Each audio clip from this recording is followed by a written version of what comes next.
Gordon Ramsay. He's been forced to eat his own words. First of all, I don't attack. I'll get you more pumpkin, I'll ram it right up your f***ing ass. Would you like it whole or diced? I suppose I get turned on by pressure. Where's the lamb sauce? Come on, man. Where's the lamb sauce? All I do is keep it real. Ladies, welcome, good evening. Hi, how are you? So sorry about the old bag. Gee, you cause a stir out there, literally. Yeah, I didn't mean it, actually. Some hot water for celebrity chef Gordon Ramsay, facing some payback. I'm deeply mortified that it's been blown out of context. Chef Ramsay, you're a f***ing douchebag. We can't keep everybody happy. As he puts it, I want to be a role model for my children. Me? How about you? And have them look up to me. And I get a lot of criticism for being blunt, We don't need him here. brutal, What he should do is confine himself to the kitchen. because I've never forgotten where I've come from. He's a man with a serious dark side. 20 years ago, I got dealt a dysfunctional card. Some are calling karma. Ramsay's childhood was filled with abuse. And it was unimaginably painful. I would get completely fucked over for that sort of thing. Then the beating started. She asked for it, he said. Then he dragged her downstairs. Her eyes were completely closed, her face swollen. My feelings for him hardened into hatred, until I was big enough to take him on in a fight. And one night, I felt he really might kill me. How did Ramsay's childhood turn tragic? His favourite punishment was the belt. You'd get whacked on the back of the legs for something that was as innocent as going to the fridge and drinking his Coke. I say whacked. The truth is, I would get completely fucked over for that sort of thing. Mum was getting knocked about, and not having had any other experience with men, she assumed that this was what every woman had to put up with. My tactic was to keep my head down and my nose clean, until I was big enough to take him on in a fight. I had crossed the line when I was 15, and one night I came back late. I'd already been given some kind of big radio for the upcoming birthday, and he threw it at me from the top of the stairs. "I can't believe you've done that," I said. "You know damn well that Mum bought it for me." He came storming down the stairs. At first, I stood my ground. Then I saw the look in his eyes. For the first time, I felt he really might kill me, and I bolted. Yeah, I was the kind of guy that was dying to get out of the house. If I wasn't at home, I'd be around a friend's house. And God bless her, Mum was strong, determined, and she was the one that said, "Look, do yourself a favour, disappear. Things are going really bad between your father and I. Get out of the house and basically get lost." I was on my ass. I was down, I was upset and angry. I decided I'm going to cook. Because if I cook for a living, I can travel the world to get away from the hurt every day in front of me. Couldn't afford a full-time course. Enrolled in a part-time college course, going to college 1 day a week, and then having 6 days a week at work. At the age of 26, I was burnt out. Sometimes when he phoned home, I used to feel really sorry for him, because if it was a bad night, he used to say, oh, you know, he was ready to give up. Meanwhile, Mum was still getting knocked about. And it was unimaginably painful hearing the stuff from Mum, her voice down the telephone. He came home from work one night and he just started. Dad had had a couple of drinks. Mum was in bed with a mug of hot milk. He poured it all over her as she lay there. Then he dragged her downstairs and the beating started. By the time the ambulance arrived, her eyes were completely closed, her face swollen. First she was taken to a hospital, then to a refuge.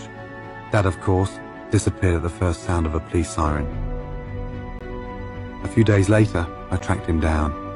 She asked for it, he said. That was when the social services and all the other authorities got fully involved, and a restraining order was taken out on him. He wasn't allowed anywhere near the house. Later, my feelings for him hardened into hatred. I drove back to London and I went straight back into the kitchen, working as hard as ever, try not to think, or at least to think only about the next order. I don't think I've ever needed my kitchen so much in all my life.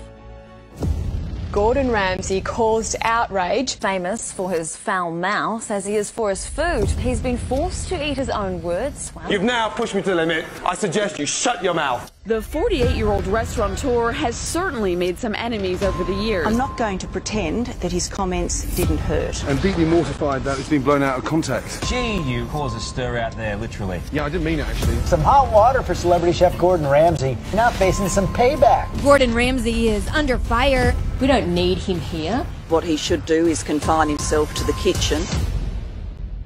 My father. I'd never wanted to follow in his footsteps. I didn't see him for many years. I got a call from my father. There was a pause. Then he said, "Can I see you?" I saw this old, frail, white-haired man with bruises on his face and marks on his knuckles. I felt stunned. This was the man I'd been scared of for so long. "Look at the state of you. Where are you living?" He pointed at the car park, and there was this Ford Transit van. Inside there were all his possessions. I went to the bank and got out £1,000 and gave it to him for the deposit on a flat. I thought at least I could do the right thing by him. He told me that he was going to be on his own for Christmas. I felt sorry for him, but nothing more. Looking back, I wonder if he knew that his time was running out. Driving back to London after that last visit, I cried my eyes out. What a waste of a life. All I knew was that I didn't want to be like him, and any time I came close to doing so, I would put the fear of God into myself. The most important thing for me was the journey back. Because picking yourself up and dusting yourself down, no one can ever teach you that. 20 years ago, I got dealt a dysfunctional card. My father became an alcoholic. Everything he did, I was determined to do the opposite. Ramsay saw the potential in a 19-year-old contender named Gabriel Lewis. My name's Gabriel. I'm 19 years old from Oklahoma City, Oklahoma.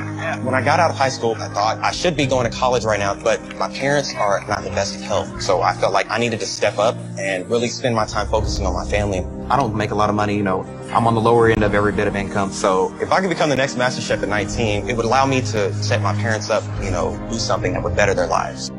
Lewis was excelling in the competition and made it to the top 7 contestants until he made an unimpressive dish, which saw him eliminated from the show. Gabriel, I'm sorry, but I've got news for you. You may be going back to Oklahoma tonight, but you are not going back to be a fast food server. Young man, it's very rare we see such raw talent that's got amazing potential come through this competition. You've got the potential to be huge in this industry. You just need the right training. So I am personally going to send you to culinary school. I think a parent's responsibility is to create that level of opportunity for them. I never had that with my father. Ramsay discusses the work that he and his wife do for the UK charity Women's Aid, an organization that aims to end domestic violence against women and children. And we're setting out our own local scholarships to help underprivileged kids to concentrate on what they really want to do. And give them hope for a better future. When you're down in the dumps, the most important thing for me was the journey back. Because picking yourself up and dusting yourself down, no one can ever teach you that. And more importantly, I had to experience it to come back twice as strong. And no matter how successful, wherever you go in life, never, ever, ever give up.